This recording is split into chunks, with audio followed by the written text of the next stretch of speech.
toujours en ébauche de ce temps d'échange. Je vais vous partager un de mes essentiels, qui est qu'on est tous uniques, on est tous fondamentalement différents. On a tous un vécu, des expériences différentes. Et chacun vit dans sa réalité avec ses vérités, et je trouve qu'il est important de se respecter en cela. Alors, dans ce temps d'échange, je vais vous partager de la conscience. Parce que, voilà, je ne suis pas forcément très vieux, mais mon parcours est jalonné de prises de conscience assez rapprochées, qui m'ont permis d'être là aujourd'hui. Et voilà, ceci étant posé, voilà, je vais vous raconter une partie de mon histoire pour vous situer un petit peu. Et donc, mon lien avec la nature.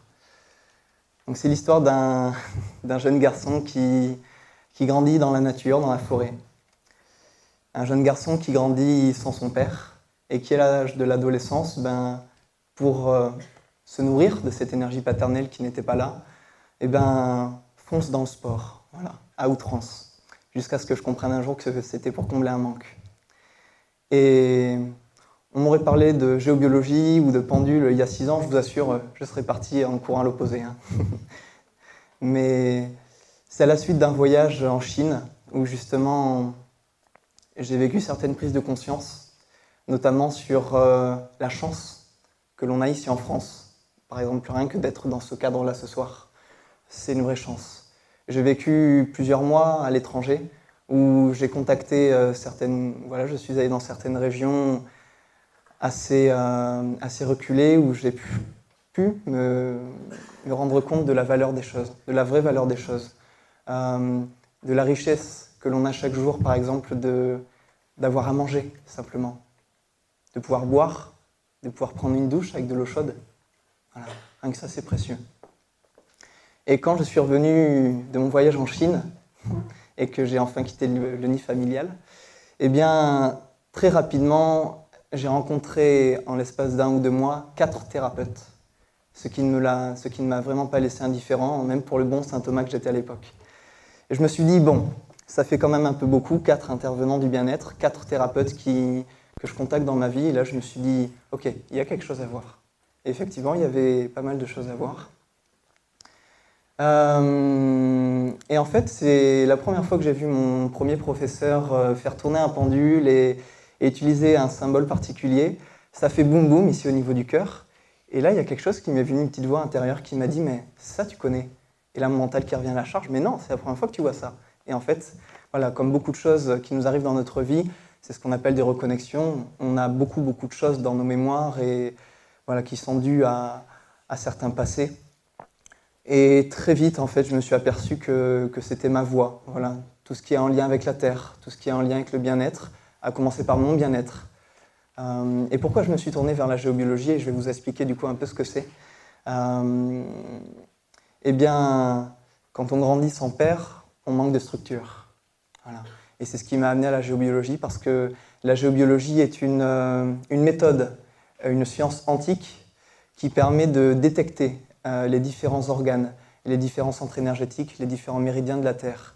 Et oui, alors ça peut être une information pour certains d'entre vous, mais la Terre est vivante et la Terre est un gigantesque être vivant. Et comme tout être vivant, elle a des organes, elle a des centres énergétiques, elle a des veines, des artères, des systèmes nerveux, voilà, tout ce qui nous compose.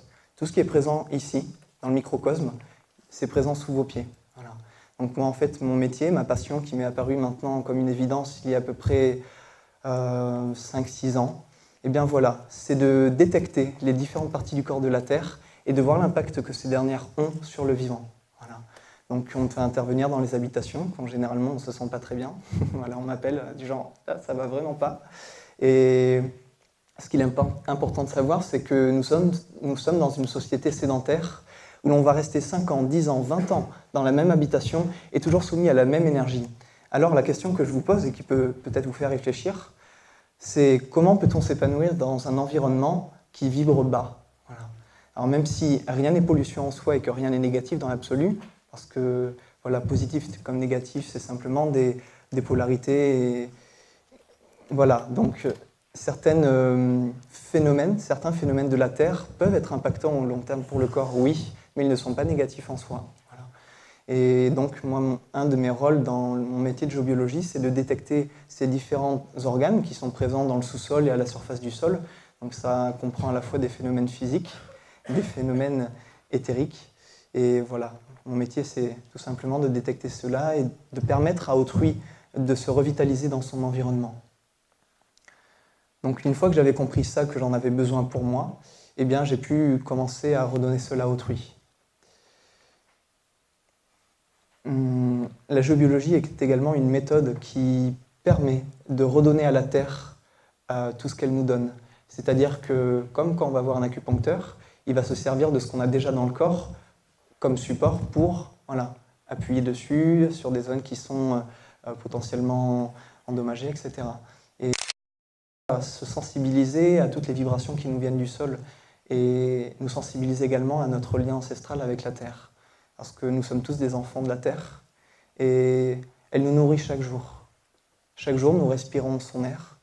Chaque jour, nous buvons son eau. Chaque jour, elle nous donne la nourriture dont on a besoin. Et pour moi, ça a été un de mes essentiels, de me rendre compte de la valeur de ce que nous apporte la Terre tous les jours. Il y a quelque chose qui m'a fait réfléchir il y a quelques années, quand j'en ai pris conscience à la suite de plusieurs lectures, c'est les ressources de la Terre. Si chaque être humain vivait comme un Amérindien, seulement 3/4 des ressources de la Terre suffiraient pour chaque être humain qui habite sur la Terre. Si chaque être humain vivait comme un Français moyen, il faudrait les ressources de 3 planètes par an pour subvenir à nos besoins. Et si chaque être humain vivait comme un Américain moyen, il faudrait les ressources de 6 planètes par an. Et pour vous donner un petit aperçu, l'année dernière, l'été dernier, on était déjà à crédit de ce que la Terre peut nous offrir en une année. Et ce soir, c'est à la fois des partages de conscience, des partages que j'ai vécus, expérimentés, goûtés. Mais un des essentiels, c'est de revenir à davantage de simplicité pour moi. C'est arriver à se remettre en question sur son mode de consommation, de fonctionnement, sur ce qu'on a besoin de manger simplement, comment on respire. Parce que l'être humain a oublié de prendre soin de lui. L'être humain a oublié de s'abreuver, de manger, de respirer en conscience. Et je pense qu'il est plus le temps que de se reconnecter à notre nature profonde et de reconnecter davantage avec les ressources naturelles de la Terre. C'est également important pour moi ce soir de parler du temps. Le temps, on en parle souvent, j'ai pas le temps je suis pris là, je n'ai pas le temps de faire ça, j'aimerais faire ci, mais j'ai telle occupation. Le temps, j'en ai fait un allié. J'en ai fait un allié parce que je me suis aperçu qu'en fait, on ne peut pas lutter contre. Et j'ai aussi appris avec le temps que le temps est vivant. Le temps est une réalité multidimensionnelle qui bouge, qui n'est jamais stable. On lui a mis certains codes horaires, une journée égale 24 heures, etc. Mais le temps est vivant et ça vous est, je pense, arrivé à tout un chacun et chacune de vous apercevoir que des fois, certains moments sont plus longs que d'autres et d'autres moments sont plus courts. Donc voilà, grande nouvelle, le temps est vivant et vous pouvez vous en faire un allié. Et un petit partage qui m'est arrivé ces derniers mois, c'est que quand on croit qu'on n'a pas 5 minutes à soi, qu'on a la tête dans l'eau et qu'on n'arrive pas à refaire surface, c'est justement quand on croit ne pas avoir 5 minutes à s'accorder que c'est justement ce moment-là dont on a absolument besoin. Il y a une chose que j'ai contactée aussi ces dernières années, c'est l'importance d'écouter son cœur et l'importance d'écouter son corps. Le corps, c'est le temple de l'âme. Si vous prenez soin de lui, vous prenez soin de vous. Et peu importe le moyen, peu importe la pratique, que ce soit marcher pieds nus dans la nature, faire un câlin à un arbre, ça peut sembler particulier au début, mais parler à un arbre et faire un câlin à un arbre peut beaucoup plus vous apporter que vous ne le pensez. Marcher pieds nus dans la nature, oui, c'est froid, c'est mouillé. Au pire, on se sent, ou plutôt au mieux, on se sent vivant. Au pire, on a les pieds mouillés. On n'y perd pas grand-chose, mais c'est ça aussi qui permet de se reconnecter à la nature. C'est avec des chaussures isolantes, ben, à marcher sur du bitume toute la journée. Il y a des ancrages qu'on peut faire, il y a plein de choses qu'on peut faire pour s'ancrer, mais pour moi, un de mes essentiels, quand j'ai la tête dans l'eau et que voilà, je crois ne pas avoir le temps, eh bien c'est ça, je vais juste au contact de la nature, me relier à mon être véritable, celui qui sait l'importance de se relier à cet essentiel. Et donc aux vibrations de la Terre qui sont partout présentes. Partout là où vous êtes assis, assise, il y a des phénomènes. Donc certains sont invisibles. Je ne suis pas là pour vous assommer avec des termes un peu particuliers, mais en phénomène physique, vous pouvez vous revitaliser avec des choses simples. Rien que le fait de marcher pieds nus, de mettre les pieds dans une rivière, de vous coller le dos à un arbre. Les arbres ne sont pas que des transmutateurs de dioxyde de carbone en oxygène, non, ce sont de grands transmutateurs d'émotions également. Ils peuvent beaucoup plus vous apporter que vous ne le pensez parce qu'ils sont une antenne directe entre la terre et le ciel, votre verticalité. Donc voilà, si un jour vous ressentez cet appel profond, n'hésitez pas, c'est juste votre corps qui vous dit « Ok, ben là j'en ai besoin ». Et ces dernières années, voilà, et j'en ai fait un de mes essentiels, c'est arriver à écouter les besoins de son corps, de son cœur et de son âme. J'ai fait l'exercice quelques mois, quelques années de comparer les besoins de mon cœur et les besoins de mon mental et de mon ego. Okay. Et je lui demandais à voix haute, ok, ben, de quoi est-ce que tu as besoin là, maintenant, tout de suite? Puis j'avais une réponse. Puis là, je me branchais sur le mental et je lui demandais, ok, qu'est-ce que tu veux? Et puis là, c'était quelque chose de farfelu, manger une glace alors que c'était pas du tout le moment ni l'heure. Et c'est là où je me suis vraiment rendu compte de les besoins fondamentaux, les besoins vitaux. Et ça demande une certaine écoute. Et je pense qu'un point essentiel pour prendre soin de soi, c'est ça, c'est écouter son cœur. Écouter son âme demande une écoute particulière, mais si vous écoutez les besoins de votre cœur, vous écoutez au plus près les besoins de votre âme.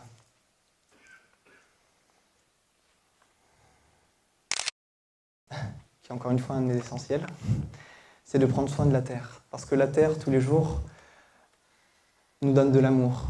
La terre, tous les jours, nous donne sans compter. Par sa générosité, elle nous donne même l'opportunité de faire des expériences. Elle accueille nos pollutions sur son corps. Toutes les pollutions des usines, tout ce qui n'est pas naturel et fabriqué par l'homme, ça fait des pollutions. Alors, je ne suis pas là à vouloir saboter votre libre arbitre, à vous dire de ne plus utiliser votre voiture, votre micro-ondes. Non, ça je vous le laisse, c'est votre libre arbitre et il est précieux. Mais voilà, à mon sens, c'est devenu un peu comme une sorte de... C'est pas une mission, mais voilà, c'est ce qui me fait vibrer. C'est de prendre soin de la terre et de lui redonner en certaines occasions, et si ça vous parle de faire cela avec moi ce soir, de redonner un petit peu de ce que la terre nous offre tous les jours. Voilà, ce sont des événements que je crée, que je fais naître un peu partout en France et dans un futur assez proche à l'étranger. C'est réunir un certain nombre de gens pour maximiser un maximum d'énergie collective et de redonner avec certains protocoles qui me sont arrivés de certains alliés. Et voilà, redonner à la Terre, en toute simplicité. Dans mon parcours, donc n'ayant pas connu mon père, eh bien, quand j'ai su que je pouvais parler à des présences invisibles, eh bien, voilà, ça a été un peu comme comme la porte d'entrée à cette grande aventure dans laquelle je suis tombé il y a 5 ans. Et parce que tout ce qui vient du ciel, c'est l'énergie paternelle, c'est l'énergie cosmique. Et forcément, n'ayant pas eu cette nourriture-là, eh bien, c'est ce qui m'a permis de me développer très rapidement. Donc d'être en contact avec mes alliés, ma tribu de lumière, mes équipes célestes, on peut y mettre les noms qu'on veut. Et voilà, chacun d'entre vous, voilà, vous avez des guides, vous avez des présences qui veillent sur vous chaque jour, qui vous connaissent mieux que vous ne vous connaissez vous-même. Et je ne suis pas là pour vous dire il existe des choses invisibles, non.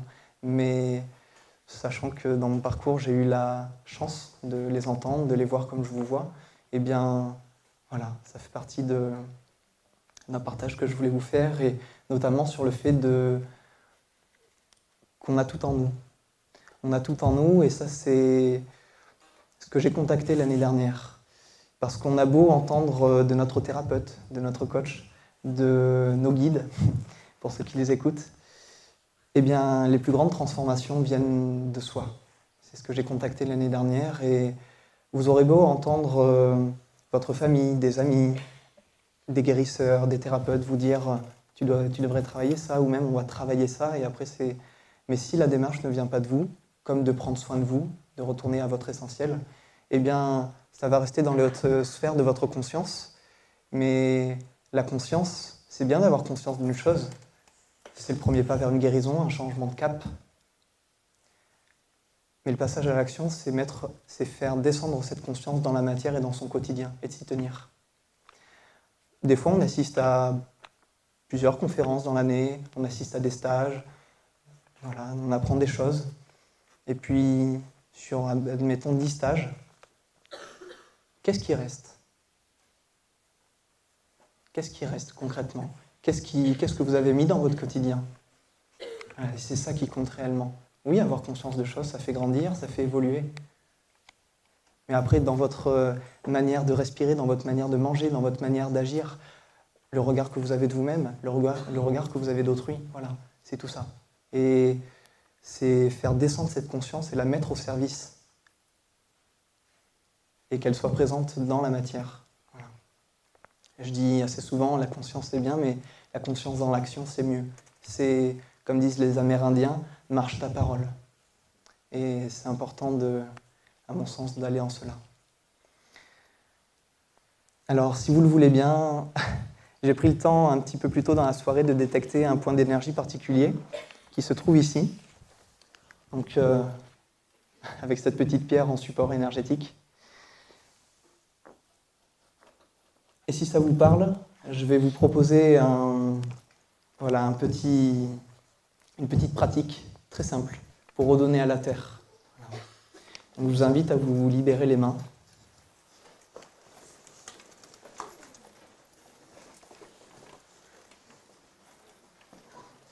Je vais en faire de même. Et vous pouvez commencer par vous frotter vigoureusement les mains. Voilà, amenez-y l'énergie, amenez-y votre chaleur.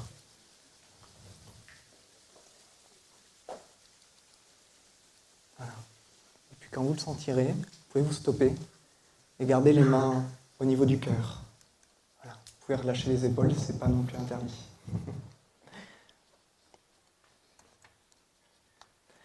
Et puis vous pouvez éventuellement fermer les yeux si c'est plus simple pour vous. Et commencer à respirer avec votre cœur. Alors, vous pouvez commencer avec les mains jointes. Et voilà, respirez simplement avec le cœur, en conscience. Et vous pouvez également mettre votre conscience au niveau du bout de vos deux majeurs.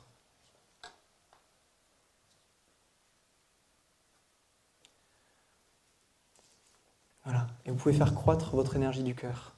Elle est beaucoup plus forte que vous ne le pensez. Cette énergie d'amour, cette force de vie, ce feu de vie qui brûle en vous. Et vous pouvez l'expanser dans toute votre cage thoracique, dans tout votre corps, dans toutes vos cellules. Et vous pouvez même l'expanser autour de vous. Grandissez cet amour en vous, grandissez cet amour à l'extérieur de vous.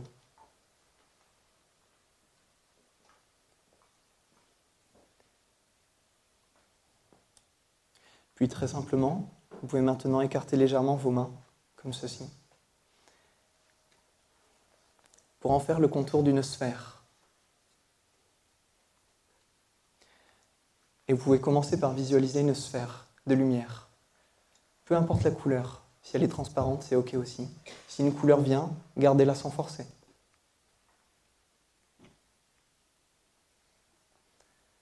Puis à chaque inspiration et chaque expiration que vous faites, la densité de votre sphère croît.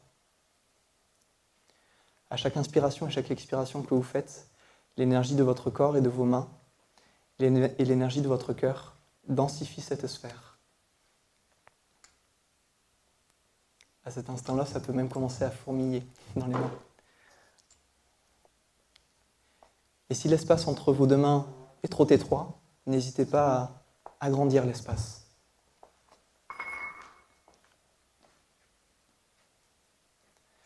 Et puis, ce qui me tient à cœur, de redonner à la Terre, ces deux valeurs qui me sont très chères. L'amour et la gratitude. Alors je vous invite à mettre ces deux énergies, ces deux valeurs, dans votre sphère, très simplement. Et ça se fait tout seul.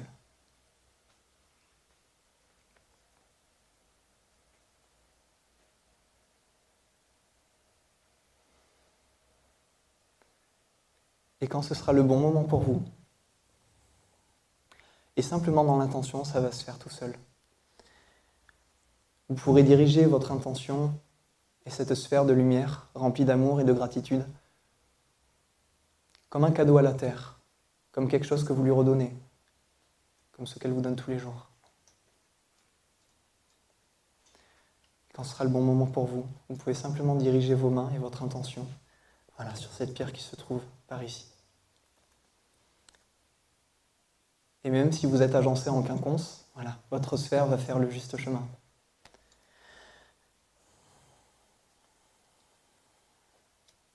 Et par vos pieds, et même si vous avez des chaussures, essayez de ressentir l'atmosphère dans la pièce qui change petit à petit.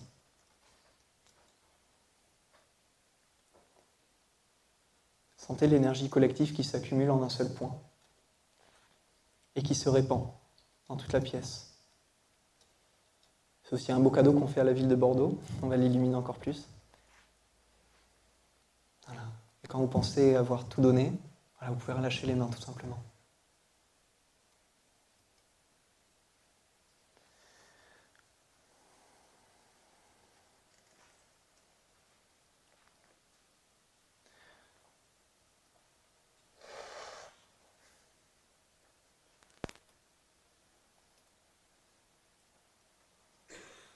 C'est ce que j'appelle les services à la Terre. Donc là, on l'a fait version courte. On peut aller beaucoup plus loin. Mais voilà, ça me paraissait important pour moi de vous partager ce pourquoi je suis là, sur cette Terre. Et merci, un grand merci d'avoir participé.